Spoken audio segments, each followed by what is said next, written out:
Namaskaram, Sadhguru. There are many shrines in ashram where I have seen your footprints engraved in stone, and similar I have seen at my friend's place as well. So, I wanted to ask if are these your footprints, and what is the significance of having it at one's home? I'm not that heavy that when I walk, I leave footprints on the stone.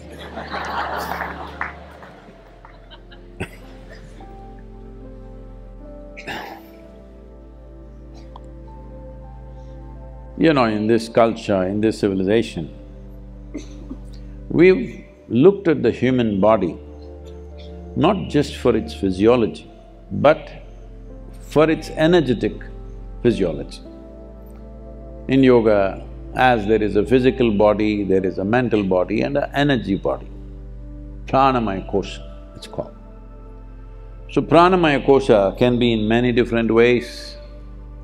Out of these 72,000 nadis, even if a little over 20% is active, you can live fine. Nobody will know anything wrong with you. That's how wonderfully this is structured. If you're getting 20% mark, you still pass. This happened. Shankaran Pillai was taking an exam in United States. And he's in an entry-level exam for MSc in mathematics. But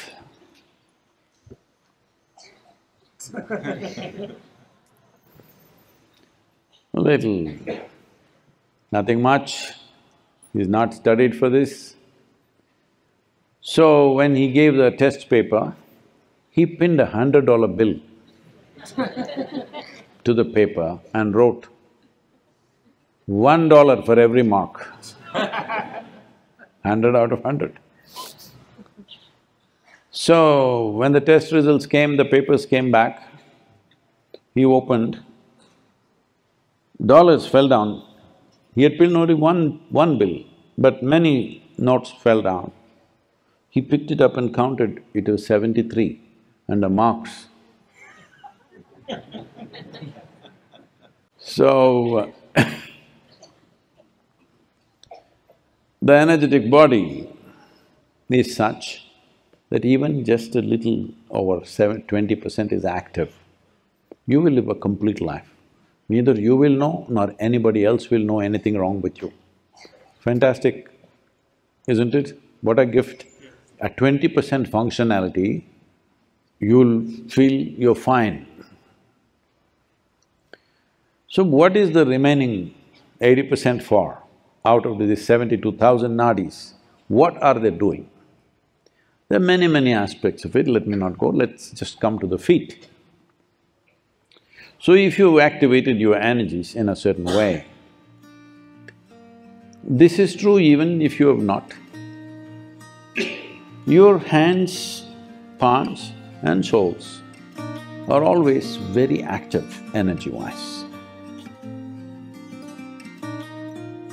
You will have much more intimacy with somebody just by holding hands rather than doing many other physical things.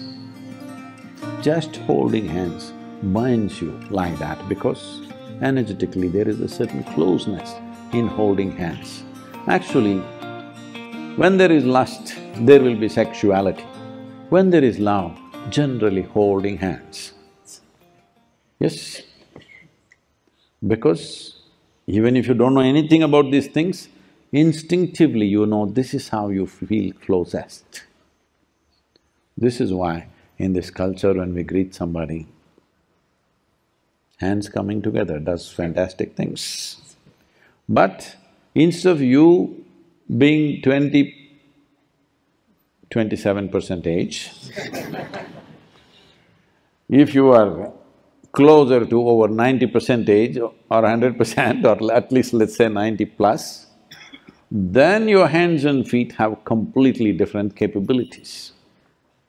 It is from this context, this has come, that Any sage, saint, yogi, anybody, you don't know nothing about him, but if somebody says he's a saint, you go and fall at his feet in this culture because you want to grab something. From there, we have come to this that anybody elderly means you touch their feet, father, mother, whoever else. Generally, in ancient India,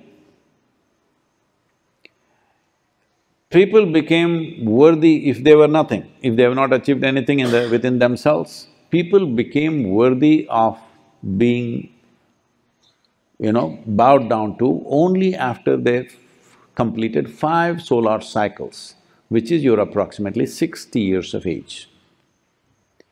Because by then life matures in a certain way, your energies have moved out of certain other areas of your body and little more concentrated in your hands and feet.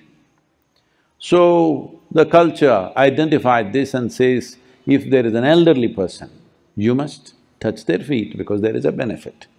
If there is somebody, a yogi, a saint, a sage or whatever you recognize as, you touch their feet. Or if you see a deity, you go touch their feet. You don't go hug a deity and kiss it, all right? You go touch their feet because that's where maximum receptivity or giving is there.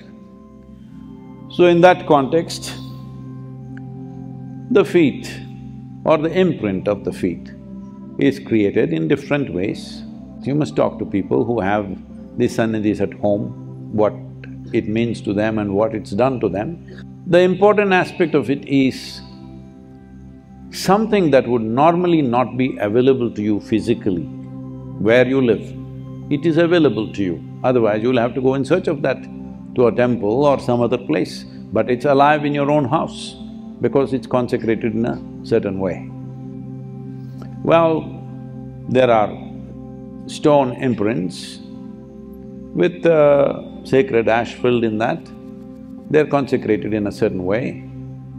There is another one which is copper or brass foot, which is also consecrated. There's another one which is much more alive. If you want to use Sannidhi like a temple in your house, not just for you, for people to come and experience that, then you put something like that.